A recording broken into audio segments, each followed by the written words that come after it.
Mass protests were held in several cities of France on Thursday against soaring prices and high inflation, with several industries demanding higher wages for their employees. Launched by several trade unions in France, including energy, transportation, education and health, the protests took place in cities such as Paris, Lyon, Bordeaux, Lille and others, and were attended by hundreds of thousands of people. It was estimated by the unions that there would be more than 100 demonstrations during the day. Our purchasing power has declined. Now even simply going out for a meal at a restaurant or going out for a drink is more expensive than it used to be.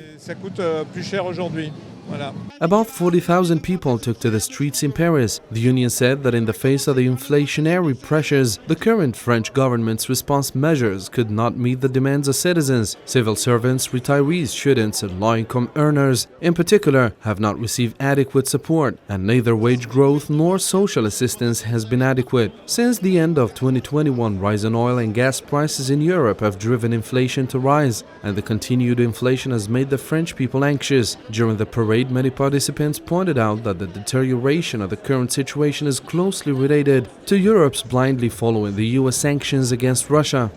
The Russia-Ukraine conflict aggravates the energy crisis and affects the food supply in Africa and Western Europe. Imposing sanctions against Russia is completely meaningless because it is a disregard for the people. It is not good for the people of Ukraine nor the people of Russia.